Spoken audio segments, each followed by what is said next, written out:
Hello guys, good evening. So guys, ये vision की 23 दिसंबर की डेली करंट अफेयर्स की मैगजीन आ गई है।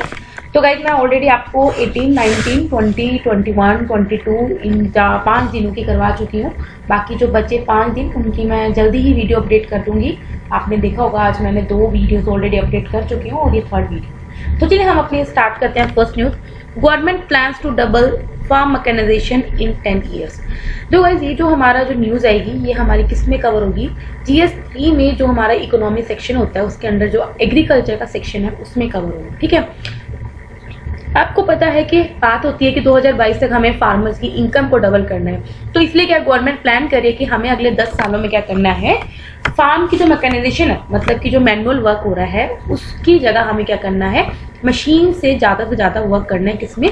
फार्म लैंड में। ठीक है, गवर्नमेंट एम्फेसिस इसलिए कर रही है ताकि हम क्या कर सके, लार्ज और एडवांस्ड एग्रीकल्चर इक्विपमेंट फार्मर्स को प्रोवाइड करवा सके उनके फील्ड के लिए।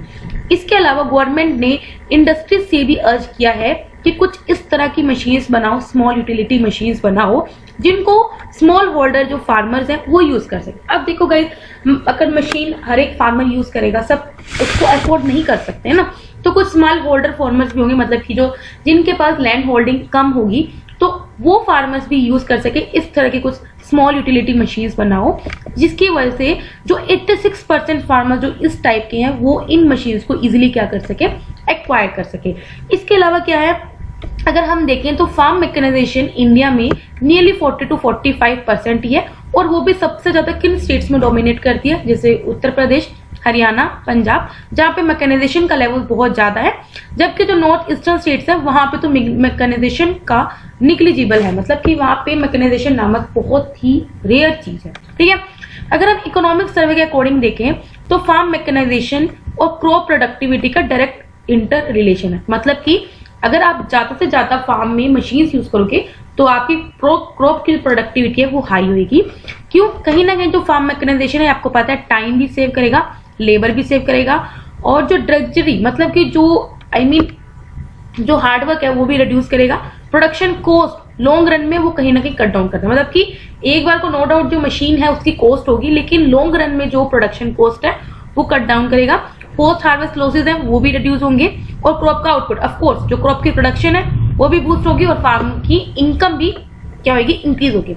जो फार्म मैकेनाइजेशन है इससे जो कॉस्ट ऑफ फार्मिंग है वो भी 20% रिड्यूस हो सकती है, और इससे क्या है, इनकम ऑफ फार्मर्स भी इनडायरेक्टली इंक्रीज होगा। ठीक है, तो नो डाउट कि अभी आपको पता है कि हमारे जो एग्रीकल्चर में कितने ज्यादा, नियर अबाउट हमारे 49% लोग एम्प्लॉयड है। ठीक है, नो डाउट ये बात भी आएगी कि अनएम्प्लॉयमेंट राइज होगा इससे। ठीक है, लेकिन अभी क्या है, फार्म मैकेनाइजेशन की वजह से जो फार्मिंग की जो कॉस्ट है वो 20% की होगी, रिड्यूस होगी। अब क्या स्टेप्स लिए गए हैं ताकि हम फार्म मैकेनाइजेशन को इंक्रीज कर सके? देखो, एक सबमिशन लेके आया था एग्रीकल्चर मैकेनाइजेशन का, ताकि हम क्या कर सके, जो फार्म मैकेनाइजेशन की जो रीच है वो स्मॉल और मार्जिनल फार्मर्स तक भी पहुंचा सके। देखो गए, मेनली जो हरियाणा, पंजाब और जो वेस्टर्न यूपी है, यहाँ पे जो फार्मर्स आपको मिलेंगे वो लार्ज फार्मर्स मिलते हैं, तो इसलिए ऑलरेडी इन्होंने बताया कि यहाँ पे हाई मैकेनाइजेशन लेवल है। ठीक है, तो हम चाह रहे हैं कि कुछ इस तरह का हम मैकेनाइजेशन लेके आए, जैसे हमने अभी पढ़ा कि स्मॉल यूटिलिटी मशीन्स लेके आए, ताकि वो उसका फायदा स्मॉल एंड मार्जिनल फार्मर्स उठा सके, और एक कस्टम हायरिंग सेंटर सेटअप करेंगे और अवेयरनेस क्रिएट करेंगे। जो गाइस मैंने आपको बताया था, कस्टम हायरिंग सेंटर में क्या होगा, ये एक मतलब कि फाइनेंशियल हेल्प करेगा ताकि जो फार्मर है वो मशीन खरीद सके। ठीक है, इस तरह का ही था। ठीक है, ये ऑलरेडी बता दिया इन्होंने, custom hiring centre is to provide expensive और लार्ज एडवांस जो एग्रीकल्चर इक्विपमेंट है वो फार्मर्स को रेंट बेसिस पे प्रोवाइड कराएगा। ठीक है, अब जरा हम पढ़ लेते हैं इसमें क्या है।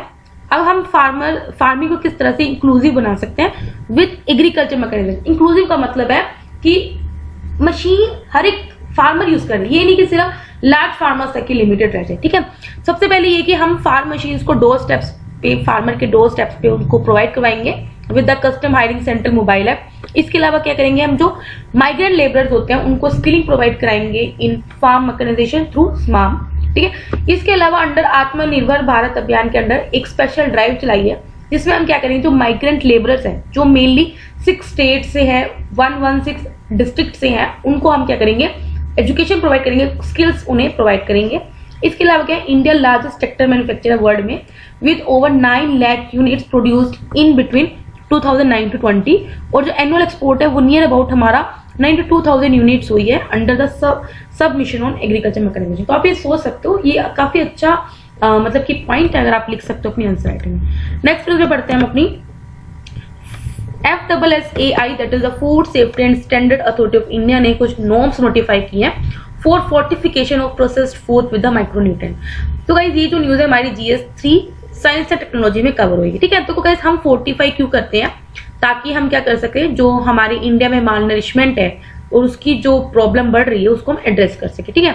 तो इसमें यही है कि जैसे राइस फोर्टिफाई कर दिए, उसमें ऑलरेडी कुछ माइक्रोन्यूट्रिएंट्स ऐड कर दिए ताकि जो माल नरिशमेंट की जो प्रॉब्लम है उसको हम क्या कर सके, एड्रेस कर सके, ठीक है।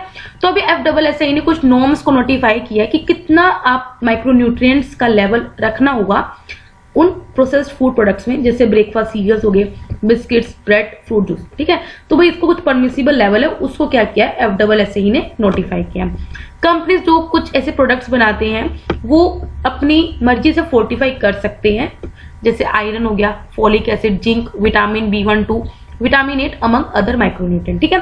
अभी क्या है, ताकि माइक्रोन्यूट्रिएंट्स फोर्टिफाइड प्रोडक्ट्स की कंजप्शन को बैलेंस बना के रखें, तो FSSAI ने क्या किया है, कुछ फोर्टिफिकेशन के अमाउंट को रेस्ट्रिक्ट किया है। मतलब कि हर एक बंदे की जो डेली जो डाइट लेता है, डेली डाइट आप जितना भी इनटेक करते हो उसमें सिर्फ 15 to 30% ही एवरेज अलाउ किया है, उसको रेस्ट्रिक्ट किया है, ठीक है। हाई फैट, शुगर, जो सॉल्ट फूड होते हैं जैसे जंक फूड होते हैं, उनको एक्सक्लूड रखा है किसमें, फ्रॉम फोर्टिफाइड प्रोसेस्ड फूड से, ठीक है। फूड फोर्टिफिकेशन क्या होता है ऑलरेडी बता चुकी हूँ, एक साइंटिफिकली प्रूवन, कॉस्ट इफेक्टिव और स्केलेबल और सस्टेनेबल ग्लोबल इंटरवेंशन है, ताकि हम जो माइक्रोन्यूट्रिएंट डेफिशिएंसीज के जो इश्यूज हैं, माल नरिश्ड के जो इश्यूज हैं उनको हम एड्रेस कर सके, ठीक है। माइक्रोन्यूट्रिएंट आपको पता ही एसेंशियली डाइटरी न्यूट्रिएंट्स होते हैं, जैसे विटामिन, मिनरल्स, ट्रेस एलिमेंट्स होते हैं that are required in very small quantity, तभी इसको हमने माइक्रोन्यूट्रिएंट बोला है। एंड विच आर वाइटल, जो बहुत यूजफुल होते हैं आपके डेवलपमेंट के लिए, डिजीज प्रिवेंशन के लिए और आपकी वेलबींग के लिए, ठीक है। अगर आपको माइक्रोन्यूट्रिएंट की डेफिशिएंसी होती है तो उसको हम हिडन हंगर बोलते हैं, और हेल्थ रिस्क से आप सीरियस हेल्थ रिस्क आपको हो सकता है, ठीक है। 70% ऑफ पीपल इंडिया में they not consume enough micronutrient, जैसे विटामिन और मिनरल, ठीक है। तो ये आपको पता होना चाहिए। नेक्स्ट न्यूज पढ़ते हैं हम अपनी मैटर एंटी मैटर एसिमेट्री, ठीक है। तो अब हम पढ़ते हैं ये है क्या, तो ये जो न्यूज है ये कवर होगी हमारी GS3 science and technology section में, ठीक है। तो अभी क्या है, रिसेंटली क्या किया, जो large hadron quality beauty experiment कहाँ पे किया गया है, CERN। अगर ये CERN क्या है, एक CERN ये लेबोरेटरी है, कहाँ पे, स्विट्जरलैंड में, वर्ल्ड की largest nuclear and particle physics laboratory, ठीक है। अगर आपसे कोई पूछ ले भाई CERN है क्या, तो भाई CERN एक लेबोरेटरी ही है जहाँ पे एक्सपेरिमेंट परफॉर्म किया गया, और ये लेबोरेटरी कहाँ पे, स्विट्जरलैंड में, जो वर्ल्ड की लार्जेस्ट न्यूक्लियर और पार्टिकल फिजिक्स लेबोरेटरी है। इसने स्टडी किया है कि जो मैटर और एंटी मैटर के बीच में क्या डिफरेंस होता है, और कुछ समझने की कोशिश करी है कि जो मैटर और एंटी मैटर के बीच में क्या एसिमेट्री है, उन जो यूनिवर्स में मैटर और एंटी मैटर है उनके बीच की जो एसिमेट्री है उसको समझने की कोशिश करी है। CERN में क्या है, जो साइंटिस्ट और इंजीनियर्स हैं वो कहीं ना कहीं इन्वेस्टिगेट कर रहे हैं कि यूनिवर्स का जो फंडामेंटल स्ट्रक्चर है वो कैसा होता है। प्रोबिंग का मतलब होता है इन्वेस्टिगेट करना, ठीक है। फिजिक्स प्रेडिक्ट करती है कि जो मैटर और एंटी मैटर होते हैं ये इक्वल क्वांटिटीज में क्रिएट हुए थे, ठीक है। और मतलब कि जब बिग बैंग थ्योरी हुई थी उसके बाद जो मैटर और एंटी मैटर दोनों ऑलमोस्ट इक्वल क्वांटिटीज में प्रोड्यूस हुए थे। हाउएवर एंटी मैटर अगर हम अभी अगर यूनिवर्स में देखो तो वो बहुत ही रेयर है, मतलब जब बिग बैंग थ्योरी उसके बाद जब हमारा यूनिवर्स का ओरिजिन हुआ था तो मैटर और एंटी मैटर दोनों इक्वल क्वांटिटीज में, लेकिन अगर हम प्रेजेंट देखें तो एंटी मैटर बहुत रेयर है। एंटी मैटर क्या होता है, it is the opposite of the normal matter, और ये सब एटॉमिक पार्टिकल्स होते हैं एंटी मैटर के, जिनकी प्रॉपर्टीज नॉर्मल मैटर के अपोजिट होते हैं। नाम से समझ में आ रहा होगा आपका। लाइक जैसे इलेक्ट्रिकल चार्ज होता है दो पार्टिकल्स का, वो रिवर्स होता है, ठीक है। जो भी पार्टिकल्स मैटर को बनाते हैं अराउंड अस, जैसे इलेक्ट्रॉन, प्रोटॉन, ठीक है, इनका एक एंटी मैटर वर्जन भी होते हैं जो एक जैसा ही होता है, लेकिन इनकी जो प्रॉपर्टीज होती है वो मिरर होते हैं। देखो गाइस आपको पता है इलेक्ट्रॉन होते हैं, प्रोटॉन होते हैं। प्रोटॉन होते हैं जो पॉजिटिवली चार्ज होते हैं, इलेक्ट्रॉन होते हैं नेगेटिवली चार्ज होते हैं। तो ये एक मैटर है, like electron is a matter, proton is a matter. Anti matter क्या होगा, जो इलेक्ट्रॉन के अपोजिट कुछ एग्जिस्ट होगा। नो, अगर आप ये सोचो कि यार इलेक्ट्रॉनिक नेगेटिव चार्ज है तो प्रोटॉन पॉजिटिव चार्ज है तो maybe proton is antimatter, no ऐसा नहीं है, ठीक है। Electron and proton they both are matter, लेकिन कुछ ऐसा एग्जिस्ट करता होगा जो इलेक्ट्रॉन की तरह ही दिखता होगा, लेकिन जो उसकी जो प्रॉपर्टीज होंगी वो बिल्कुल अपोजिट होंगी इलेक्ट्रॉन से, ठीक है। मतलब कि कुछ उनका एंटी मैटर वर्जन होगा। ठीक है, जब एंटी मैटर और मैटर और एंटी मैटर जब मिलते हैं तो ये एक एनर्जी प्रोड्यूस करते हैं। ठीक है, एंटी मैटर को सबसे पहले 1896 में आर्थर शूस्टर के द्वारा पोस्टुलेट किया गया था, जिन्होंने थ्योरेटिकल नॉलेज प्रोवाइड करी थी।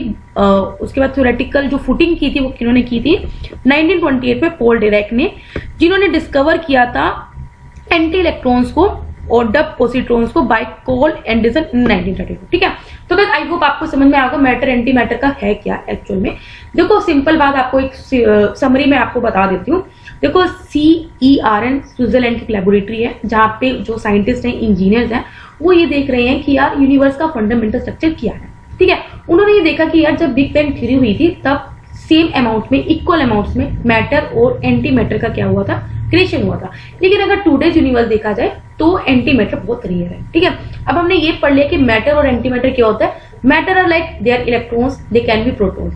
Anti matter are like which have same मतलब कि which are identical in the, मतलब कि देखने में एक जैसे लगते हैं, but they have the different properties और the opposite properties, they are called the anti matter. ठीक है, बाकी हमने ये पढ़ लिया एंटी मैटर सबसे पहले पोस्टुलेट किसने किया था, उनकी थ्योरेटिकली फुटिंग किन्होंने दी थी, और उनको डिस्कवर किसने किया था, वो कार्ल एंडरसन। ठीक है, तो गाइस आई होप आपको समझ में आया होगा। नेक्स्ट न्यूज़ में पढ़ते हैं। CIC that is the central information commission ने reverses own order on electoral bonds rules that revealing donors name against in public interest. ठीक है, तो गाइस ये जो हमारी न्यूज़ है GSTU पॉलिटी एंड गवर्नेंस में कवर होगी। ठीक है, तो ना हम देखते हैं क्या न्यूज़ में है। अभी क्या, तो हमारे सेंट्रल इंफॉर्मेशन कमीशन है, उन्होंने इस साल जनवरी में बोला था गवर्नमेंट को कि आप जो इलेक्टोरल बॉन्ड स्कीम में जो नेम्स हैं उनको रिवील करो, जो मतलब कि EBS डोनर्स हैं उनके नेम रिवील करो, और जो अपनी आइडेंटिटीज कॉन्फिडेंशियल रखना चाहते हैं। ठीक है, अभी क्या है, उस ऑर्डर को रिवर्स करते हुए अब CIC ने रूल कर दिया है कि अगर आप किसी भी इलेक्टोरल बॉन्ड स्कीम डोनर का आइडेंटिटी को डिस्क्लोज करते हो, ठीक है, वो पब्लिक इंटरेस्ट में नहीं होगी और वो कहीं ना कहीं एक्ट के प्रोविजंस को क्या कर सकती है, वायलेट कर सकती है। ठीक है, अब भाई जो RTI एक्ट का सेक्शन 8 है वो ये बोलता है कि हमें क्या करना है, पब्लिक अथॉरिटी को, सिटीजन को वो इंफॉर्मेशन प्रोवाइड करनी है। ठीक है, unless the competent authority is satisfied that the larger public interest warrants the disclosure of such information। मतलब सपोज करो आपको कुछ इंफॉर्मेशन चाहिए, ठीक है, लेकिन अगर वो इंफॉर्मेशन की वजह से और किसी लोगों को नुकसान हो रहा है तो वो आपको इंफॉर्मेशन नहीं मिलेगी। मेरी बात समझ में आ रही है? लेकिन अगर एक इंसान को इंफॉर्मेशन चाहिए लेकिन उसकी वजह से अगर 10 लोगों को नुकसान होएगा, ठीक है, उसको डिस्क्लोज करने से वो पब्लिक इंटरेस्ट में नहीं होगी। ठीक है, इलेक्टोरल बॉन्ड क्या होता है, आप सबको पता है, कि तरह का प्रोमिसरी नोट होता है that can be boat by any Indian citizen और कंपनी, जो भी इंडिया की कंपनी है, from select branches of SBI। ठीक है, जो इलेक्टोरल बॉन्ड स्कीम थी सबसे पहले बजट 2017-18 में अनाउंस किया गया था। इसका एम यही था ताकि हम जो ब्लैक मनी और जो कैश काफी यूज करते थे पॉलिटिकल फंडिंग में उसको कर्ब कर सके, और जो फ्रॉड पॉलिटिकल पार्टीज हैं उनको एलिमिनेट कर सके। ठीक है, जो टैक्स इवेजन की वजह से मतलब कि आती थी, लाइक यू नो कई लोगों के पास पैसा बहुत होता है, ठीक है, तो उनको कहीं खर्च ना होता ताकि हम टैक्स को अवॉइड कर सके। ठीक है, ताकि हम डोनर्स को प्रोटेक्ट कर सके from political victimisation due to the non disclosure of identity of donor. ठीक है, तो गाइस आई होप आपको समझ में आया होगा। इस न्यूज में ऐसा कुछ था भी नहीं। आगे बढ़ते हैं हम अपनी। Government plans to set up a development finance institution in the next 3 to 4 month. ठीक है, समझ में ही आया होगा गवर्नमेंट क्या चाह रही है कि डेवलपमेंट फाइनेंस इंस्टीट्यूशन को अगले 3-4 महीने में सेटअप करेगी। ये जो न्यूज है हमारी GS3 इकोनॉमी सेक्शन में कवर होगी। तो सबसे पहले हम यही पढ़ते हैं कि डेवलपमेंट फाइनेंस इंस्टीट्यूशन क्या होता है। देखो गाइस, जो डेवलपमेंट फाइनेंस इंस्टीट्यूशन होता है इनको हम क्लासीफाई कर सकते हैं, एक ऑल इंडिया होता है और एक स्टेट या रीजनल लेवल पे होते हैं। ठीक है, डिपेंड करता है उनका कितना कवरेज है, जियोग्राफिकल कवरेज क्या है, कितना ऑपरेशन, मतलब कि जो भी वहाँ ऑपरेटेड है वहाँ पे कितना कवर करें। लाइक अगर वो हरियाणा में तो हरियाणा के कितने एरिया को वो कवर करें। ठीक है, फंक्शनली जो ऑल इंडियन इंस्टीट्यूशन है उनको हम फिर क्लासीफाई कर सकते हैं। तो टर्म लैंडिंग इंस्टीट्यूशन होता है, जैसे IDFC हो गया, IIB हो गया, ये क्या करते हैं, आपको लॉन्ग टर्म फाइनेंस देते हैं डिफरेंट इंडस्ट्रियल सेक्टर्स को। ठीक है, रीफाइनेंस इंस्टीट्यूशन जैसे नाबार्ड, सिडबी या नेशनल हाउसिंग बैंक हो गया, ये करते हैं आपको रीफाइनेंस जो बैंकिंग होती है उसको एक्सटेंड करते हैं, साथ में कुछ जो नॉन बैंकिंग इंटरमीडिएट्स को फाइनेंस प्रोवाइड करते हैं, जैसे एग्रीकल्चर को, ठीक है, SSI या हाउसिंग सेक्टर, इन सबको। इसके अलावा होते हैं कुछ सेक्टर स्पेसिफिक होते हैं, जैसे एक्सपोर्ट इंपोर्ट बैंक हो गया, हुडको लिमिटेड, IREDA, PFC, सब। इसके अलावा कुछ इन्वेस्टमेंट इंस्टीट्यूशन होते हैं, जैसे LIC हो गया, UTI एक्सेट्रा, ये सब होगा। ठीक है, तो आपको समझ में आ गया डेवलपमेंट फाइनेंस इंस्टीट्यूशन होते क्या है। ठीक है, सिंपल बात ये है कि कुछ आपको एक तरह का फंडिंग प्रोवाइड करते हैं ताकि आप मतलब कि उधार पे आपको पैसा प्रोवाइड करते हैं, ठीक है, ताकि आप अपना काम कर सको। ठीक है, अभी DFI जो डेवलपमेंट फाइनेंस इंस्टीट्यूशन है ये प्लान कर रहा है कि वो नियर अबाउट 1,111 लाख करोड़ को मोबिलाइज करेगा, जो कि हमें चाहिए ताकि हम नेशनल इंफ्रास्ट्रक्चर पाइपलाइन में फंडिंग कर सके ड्यूरिंग 2020 to 25। देखो आप सबको पता है कि हमारा एम क्या है, $5 ट्रिलियन इकोनॉमी।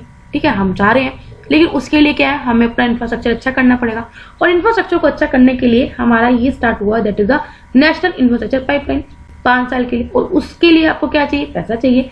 और उस पैसे कहाँ से आएगा, तो वही जो डेवलपमेंट फाइनेंस इंस्टीट्यूशन है वो प्लान कर रहा है कि उस पैसे को मैं क्या करूंगा, इंस्टीट्यूशन खोल के यहां से लोगों से इन्वेस्टमेंट मांगी जाएगी। ठीक है, अब जो डेवलपमेंट फाइनेंस इंस्टीट्यूशन क्या है, ये इंफ्रास्ट्रक्चर को प्रमोट करेगा, मतलब कि फंडिंग को प्रमोट करेगा। ठीक है, विच वर प्रपोज्ड इन बजट 2020। ठीक है, देखो इसमें सिंपल क्या होता है, लाइक देखो मैं आपको बताती हूँ, एक तरह की फंड स्कीम्स होती है ये। लाइक अगर गवर्नमेंट को अपना पैसा लगाना है किसी इंफ्रास्ट्रक्चर प्रोजेक्ट में, तो गवर्नमेंट क्या करेगी, आपसे पब्लिक से पैसा ले लेगी। ठीक है, तो आप बोलोगे कि आप इन्वेस्ट करो, आप अपने रिटर्न शेयर करो। ठीक है, तो यही होता है, तो और पैसे को वो यूज कर लेगी। देखो इस तरह का ही होता है। ठीक है, ऑलरेडी बता चुकी हूँ कि डेवलपमेंट फाइनेंस इंस्टीट्यूशन क्या है, ये promote infrastructure funding which are propose in budget 2020। ठीक है, नेशनल इंफ्रास्ट्रक्चर पाइपलाइन आप सबको पता होगा इसका एम क्या है, कि हम क्या कर सके, इन्वेस्टमेंट को अट्रैक्ट कर सके इंफ्रास्ट्रक्चर में, which is very crucial for becoming a $5 trillion economy bye 2025। ये भी बता चुकी हूँ कि डेवलपमेंट फाइनेंस इंस्टीट्यूशन क्या होता है, ये कुछ इंस्टीट्यूशन जो गवर्नमेंट के द्वारा प्रमोट या असिस्ट किया जा रहा है ताकि हम फाइनेंस डेवलपमेंट मतलब कोई भी इस तरह का प्रोजेक्ट जो पे हम डेवलपमेंट कर रहे हैं उनको फाइनेंसिंग प्रोवाइड कर सके टू वन और मोर सेक्टर और सब सेक्टर ऑफ द इकोनॉमी। इसको हम इसलिए एस्टेब्लिश करते हैं ताकि लॉन्ग टर्म फाइनेंसिंग प्रोवाइड कर सके to either agriculture, industries, trade, transport and basic infrastructure. Benefits क्या है, देखो सबसे पहले क्या, कॉस्ट ऑफ बोरिंग रिड्यूस होती है, क्योंकि लॉन्ग टर्म इंफ्रास्ट्रक्चर प्रोजेक्ट्स को पैसा बहुत चाहिए होता है, तो कॉस्ट उनकी रिड्यूस होती है। और इसलिए क्या, लॉन्ग टर्म फाइनेंशियल नीड्स को क्या करते हैं, पूरी करते हैं आपकी। ये क्या कर सकते हैं, इकोनॉमी के किसी भी सेक्टर में असिस्टेंस प्रोवाइड कर सकते हैं जहां पे रिस्क ज्यादा होते हैं then the ordinary financial system, जो मतलब कि इतना नुकसान नहीं झेल सकते। ठीक है, इसके अलावा क्या, जो इस तरह के जो फाइनेंशियल इंस्टीट्यूशन होते हैं, they could even float sector specific fund that could attract investor. जैसे अभी हमने पढ़ा जो सेक्टर स्पेसिफिक फंड है, जैसे एक्सपोर्ट, इंपोर्ट एंड बैंक। ठीक है, जाकि हम इन्वेस्टर जो पर्टिकुलर फील्ड में अगर इन्वेस्ट करना चाहता है तो वहां पे हम उनको अट्रैक्ट कर सकते हैं। ये क्या करता है, प्रोजेक्ट्स की जो क्रेडिट रेटिंग है उनको भी एनहेंस करता है। और ऑल्सो फंड प्रोजेक्ट्स जहां पे लोग विलिंग नहीं होते, लाइक अगर कोई बैंक है, पर्टिकुलर बैंक, अगर वो विलिंग नहीं है, ठीक है, तो जो लोग विलिंग नहीं है पर यहाँ पे ये क्या करता है, फंडिंग प्रोवाइड करेगा, बिकॉज ये रिस्क में आना चाहता है। ठीक है, बिकॉज ये इतना होता है कि हाँ मैं रिस्क ले लूंगा। ठीक है, अब हम बढ़ते अपनी छोटी छोटी न्यूज पे। Green national highways corridor project, जो गाइस आपको पता ही है पहले भी चल रहा था, ये $500 मिलियन का प्रोजेक्ट है इंडिया और वर्ल्ड बैंक के बीच में, ताकि हम सेफ और ग्रीन नेशनल हाईवे कॉरिडोर बना सके। कहां पे, राजस्थान, हिमाचल प्रदेश, यूपी और आंध्र प्रदेश में। इस प्रोजेक्ट के अंदर क्या है, हम 783 किलोमीटर ऑफ हाईवेज को डेवलप करेंगे वेरियस जियोग्राफीज में, ताकि हम क्या कर सके, इको फ्रेंडली और सेफ टेक्नोलॉजी डिजाइन को इंटीग्रेट कर सकें, जैसे industrial by product, local and marginal materials या कुछ अदर बायो एनर्जी सोल्यूशन। इसका काम क्या, ऑफ कोर्स नाम से समझ में आ रहा है, हम अपने जो कार्बन एमिशंस है उनको रिड्यूस करेंगे which in the construction and maintenance of highway. Next है, air pollution killed 1.7 million Indian in 2019। देखो अभी लैंसेट की रिपोर्ट आई है, उसे बताया एयर पोल्यूशन की वजह से हमारी इंडिया में कितने लोग मरे, नहीं अबाउट 1.7 मिलियन। मतलब आप देख लो कि कोरोना की वजह से इतने लोग नहीं मरे इंडिया में जितना एयर पोल्यूशन की वजह से मर रहे। ठीक है, लेकिन वही जिसको हाइट मिल जाती है टॉपिक को, वो ही सबकी नजर में आती है। अभी क्या, लैंसेट की रिपोर्ट के according to the paper on health and economic impact of air pollution की वजह से हमारी कंट्री में नियर अबाउट 17.8% डेथ्स हुई है। मतलब कि अगर 100 डेथ्स हुई हैं हमारी इंडिया में, तो 17.8 जो डेथ्स हैं वो एयर पोल्यूशन की वजह से हुई है। फाइंडिंग क्या है, प्री मैच्योर डेथ्स की वजह से क्या है, इकोनॉमिक लॉस देखने को मिलता है। ऑफ कोर्स यार, अगर आप बताओ ना, हमारा जो यूथ होता है वो क्या है, हमारा डेमोग्राफिक डिविडेंड है। ठीक है, अगर उसकी डेथ हो जाती है तो वो इकोनॉमी की भी हमारा लॉस होता है। ठीक है, तो इकोनॉमिक लॉस होता है due to the premature death from air pollution, वो नियर अबाउट 1.4% ऑफ जीडीपी है एज पर इन 2019। इसके अलावा जो हाउस होल्ड एयर पोल्यूशन है वो इंडिया में डिक्रीज हुआ है, जिसकी वजह से डेथ रेट में 64% रिड्यूस हुई है एज फ्रॉम 1990 टू 29। क्योंकि आपको पता है पहले क्या था, चूल्हा चलता था। ठीक है, इसलिए अब क्या चल रहे हैं, गैस सिलेंडर चल रहे हैं, तो इसकी वजह से जो हाउस होल्ड में जो एयर पोल्यूशन होता था वो डिक्रीज हुआ है। इसके अलावा लेकिन आउटडोर जो एयर पोल्यूशन है वो उसकी वजह से जो डेथ रेट है वो इंक्रीज हुआ है बाय 115%। ठीक है, आगे पढ़ते हैं एथनोमेडिसिन। एथनोमेडिसिन क्या है, झारखंड के गुमला डिस्ट्रिक्ट के जाना विलेज के आदिवासी ने क्या किया है, they are trying to preserve ethnomedicine. Ethnomedicine क्या होता है, इट इज अ स्टडी और कंपैरिजन ऑफ ट्रेडिशनल मेडिसिन, मतलब कि कुछ एथनिक ग्रुप्स हैं वहाँ के जो आदिवासी हैं वो इन मेडिसिन की क्या कर रहे हैं, स्टडी कर रहे हैं, स्पेशली वहाँ के लोगों के द्वारा, वहाँ के जो ट्राइब्स हैं उनके द्वारा। ये कहीं ना कहीं उनकी कल्चरल इंटरप्रिटेशन के साथ कंसर्न होते हैं health disease and illness and also adult the health care seeking process and healing practice. जैसे पहले होते थे ना, हाँ ये मैं भूल रही हूँ क्या बोलते थे ना, वेद, ठीक है, वैद्य। ये it mostly uses behavioural change to diagnose. लेकिन देखो यार एक्सरे वगैरह तो ये यूज नहीं करेंगे क्योंकि अपना कल्चरल वे से करते हैं, तो ये बिहेवियरल चेंज को यूज करते हैं which is based on the practice of indigenous religion in which nature is worship. आगे है अलीगढ़ मुस्लिम यूनिवर्सिटी। अभी आपने पढ़ा भी होगा, देखो मैंने तो इंस्टाग्राम पे नरेंद्र मोदी पेज लाइक किया हुआ है, तो आप कर सकते हो, तो आपको थोड़ा ही पता चलता रहता है। ठीक है, अभी क्या प्राइम मिनिस्टर ने एड्रेस किया है अलीगढ़ मुस्लिम यूनिवर्सिटी की सेनेटरी सेलिब्रेशन 1920 में एस्टेब्लिश किया गया था, और जब इसका नाम था वो क्या था, मोहम्मद एंग्लो ओरिएंटल कॉलेज, जो 1877 में सेटअप किया गया था बाय सर सैयद अहमद खान। आपको पता होगा इंडियन वॉर ऑफ इंडिपेंडेंस जो 1857 हुआ था, तो सर सैयद अहमद खान ने काफी इंपॉर्टेंट रोल प्ले किया था फॉर मुस्लिम, ताकि वो एजुकेशन गेन कर सके मुस्लिम, और पब्लिक लाइफ और गवर्नमेंट सर्विसेज में भी मुस्लिम जो है वो आगे बढ़े। ठीक है, फेमस जो एलुमनाई है एएमयू के, आपको पता होना चाहिए, डॉक्टर जाकिर हुसैन खान, अब्दुल गफ्फर खान, मोहम्मद हामिद अंसारी एंड जावेद अख्तर। ठीक है, आगे बढ़ते हैं सगुना राइस टेक्निक। देखो सगुना राइस टेक्निक एक यूनिक न्यू मेथड है ताकि हम राइस को कल्टीवेट कर सकें, और रिलेटेड रोटेशन क्रॉप्स, मतलब आपको प्लफिंग की जरूरत नहीं पड़ेगी, मतलब कि आपको मैनुअल वर्क नहीं करना पड़ेगा विदाउट पडलिंग और transplanting on permanent raised basis, मतलब कि आपको टीलिंग नहीं करनी पड़ेगी। Conservation agriculture type of cultivation method है, मतलब कि आप कंजर्व कर रहे हो नेचर को भी साथ में। और कहाँ पे स्टार्ट किया है इसको, महाराष्ट्र के डिस्ट्रिक्ट रायगढ़ और सोगाबाग में। ठीक है, प्रिंसिपल्स क्या सगुना राइस टेक्निक में, सबसे पहले क्या करती है, सभी रूट्स और जो स्टेम्स की जो स्मॉल पोर्शन है उनको इंसिस्ट करती है, जो कि स्लो रोटिंग की वजह से डेड पे रह जाते हैं। कोई प्लफिंग पडलिंग ये सब की जरूरत नहीं पड़ती, ऑलरेडी बता चुकी हूँ, मतलब कि आपको मैनुअल वर्क नहीं जरूरत पड़ती है। इसमें क्या है, जो क्रॉप रेडी हो जाती है 8 से 10 दिन पहले हार्वेस्टिंग, मतलब काटने से पहले 8 से 10 दिन पहले तैयार हो जाती है कंपैरेटिवली जो आप नॉर्मल यूज करते हो। China buys Indian rice. अभी क्या है, चाइना ने स्टार्ट कर दिया इंडियन राइस को इंपोर्ट करना, मतलब कि अब इंडिया एक्सपोर्ट कर रहा है चाइना को राइस फर्स्ट टाइम में एट 3 डिकेड्स, मतलब कि पिछले 3 साल में पहली बार कर रहा है। क्यों, क्योंकि सप्लाईज जो चाइना में जो थाईलैंड, म्यांमार, वियतनाम से जो चावल जाता था वो कम हो गया, जिसकी वजह से अब इंडिया क्या कर रहा है, चावल वहां भेज रहा है। इन कंट्रीज के पास क्या अभी लिमिटेड सरप्लस सप्लाई है, मतलब कि उनके पास, क्योंकि थाईलैंड, म्यांमार, वियतनाम, इनके पास खुद भी सरप्लस अमाउंट नहीं है कि वो एक्सपोर्ट करें। ठीक है, तो जिसकी वजह से क्या अब इंडिया कर रहा है, एंड वो क्योटिंग की at least $30 per ton more compare with the Indian surplus, मतलब कि और अगर वो ले भी रहे हैं तो अगर थाईलैंड, म्यांमार, वियतनाम से, तो उनको ज्यादा महंगा पड़ रहा है। 2019 में आपको पता है इंडिया ने nearly about 120 million ton rice produce किया, और वर्ल्ड का बिगेस्ट राइस एक्सपोर्टर बना है इंडिया, और चाइना बिगेस्ट इंपोर्टर है, तो ये आपको पता होना चाहिए, आंसर राइटिंग में यूज कर सकते हो। Beijing near about 4 million ton एक साल में हमसे बाय करता है, बीजिंग बाय करता है 4 मिलियन टन ईयर, लेकिन वो इंडिया से अवॉइड करता है परचेज करना, ये बोल के कि क्वालिटी अच्छी नहीं है इंडिया के चावल की। ठीक है, लास्ट में जाएगी किलाउ वोल्केनो। किलाउ वोल्केनो हवाई का बिग आइलैंड है, जो वहाँ पे अभी वोल्केनो इरप्ट हुआ है। ये यंगेस्ट और साउथ ईस्टर्न मोस्ट वोल्केनो है ऑन आइलैंड ऑफ हवाई पैसिफिक ओशन में है, और ये यूएसए की ओनली स्टेट है जो कम्प्लीटली आइलैंड से बनी। ठीक है, तो बस यहाँ पे हमने 23 दिसंबर के डेली करंट अफेयर्स की मैगजीन कर ली है। अगर आपको अच्छा लगे लाइक करना, कोई डाउट हो कमेंट करना। तब तक के लिए बाय बाय।